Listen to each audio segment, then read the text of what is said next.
Hey, Carson. Hey, how we Can doing? you hear? Can you hear us Yep, okay? I got you. Perfect. All right, we got you too. As I mentioned, this is our local media base that's on here with us. So we'll just start it off by taking questions. And we'll go first to Adam Teicher with ESPN. Go ahead, Adam. Hey, Carson, congratulations and welcome to Kansas City. I know you signed a one-year contract, so I'm just curious. This might be your only season in Kansas City. What do you want to get out of this season here, if indeed you only play here for one season? And Brad will have a second question as well. Yeah, great question.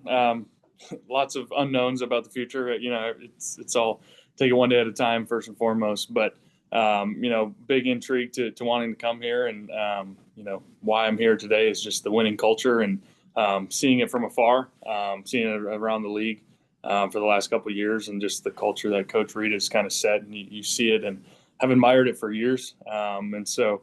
That was a big piece of the puzzle for me, and the desire to be here on a winning team in a good culture in a good community with a good fan base. Just seemed like a good fit. Yeah. Okay. And just curious whether you talked to Nick Foles about what it's like to play for Andy and for Matt Nagy and what he told you about that. Yeah, I actually never did in this process, but I mean, when I played with Nick, I remember all the good things he had to say about his time here. He absolutely loved it. He loved working with those guys, and those things he said to me back then definitely still rang true in my head, kind of as I was kind of making this decision, so to speak. So I just remember all the positive things he said about the organization, coaches, those names you just mentioned. So yeah, those things were definitely a factor and kind of gave me a little more peace and comfort in knowing what I was getting into, type of thing. Let's go next to Nate Taylor with The Athletic. Go ahead, Nate. Hello, Carson. Congratulations. My question is, it's pretty clear the Chiefs wanted, or at least were pursuing you last offseason. Can you just explain just how much that may have played a role this time around, and why this offseason is the right timing for you to join the team? Yeah, I mean, there's a lot of things behind the scenes that people never really really know what's going on. So there's always stories, there are always things, and so just kind of how it worked out last year. And don't need to go in depth about that, but I just think it was every year at this point in my career. This is year 9. I've seen a lot. I've played a lot of ball. I've been a starter now. I've been a backup. There's different things at play, and so for me. Last year just kind of was what it was.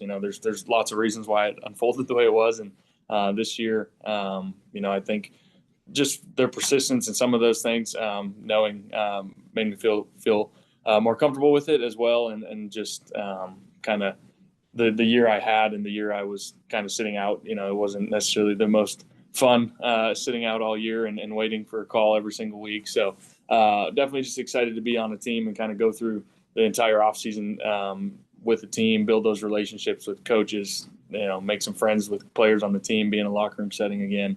It felt right, and it felt like the right decision.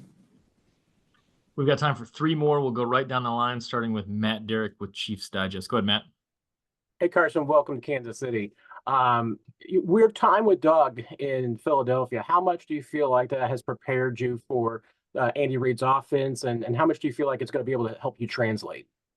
Yeah, I mean, I don't know the X's and O's yet. I see them from afar watching film or watching games, whenever I'd see the Chiefs on film and those types of things. But I would imagine it'll kind of make sense to me pretty quick because of that, being 5 years with Coach Pederson. And that offense is, obviously there's always little intricacies and little differences, but I think a lot of it will make sense to me and kind of resonate with me pretty quickly. And that part I'm looking forward to. The last couple of years, offenses have been very different that I've been in. And so I've got to see a lot, experience a lot. So I think this one will kind of hit home, so to speak, and be the most familiar for me over the last couple of years. We'll go next to Todd Lebo with 810. Go ahead, Todd. Hey, Carson, I'm guessing that when you get drafted number 2 and things were going so well in Philadelphia, you might have thought you'd been there for 10, 15 years or something. What have you learned about yourself these last couple of years kind of moving around the league? Yeah, it's a great question. And without a doubt, those are all things. And you learn quickly to just take things one day at a time and try and be grateful, and make the most of whatever opportunity God puts in front of you. And, I've learned that I have an amazing wife, an amazing family, and amazing support staff. within my own friendship and family group. And so, life doesn't always go the way we always plan, and things don't always work out, but God is good, and God's the one writing the story. And so for me, my faith has grown, my character has grown, and just, whatever the situation I'm in, whether I'm the one out there playing, whether I'm on the sideline, wearing a hat, whatever it is. Last year I was at home a lot more. I was waiting for a call, so I was being a dad a lot more. So whatever door God opens, just trying to faithfully walk through it. And my faith has really grown and strengthened because of that, because of the different circumstances that have come up, and I'm grateful for them. And we'll go last to Jesse Newell with the Kansas City Star. Go ahead, Jesse. Hey, Carson. This one's a little bit out there, but Brett Veach, the GM for the Chiefs, has kind of made mention in the offseason about getting a backup who potentially could run a quarterback sneak with the specific scenarios the Chiefs have. I know you've had success with that. Is that something you're prepared to do? Is that something they've talked to you about? That is news to me. No idea. Yes, I've had lots of success with that. I would credit a lot of my success to Jason Kelsey over the years there in Philly. He was the real secret ingredient to that one. But no, I have no idea whatever capacity, they need me to help in any way. That's why I'm here. So looking forward to it. Carson, we appreciate the time. Thanks for joining us. Absolutely. Thank you, guys. Thank you. See you soon.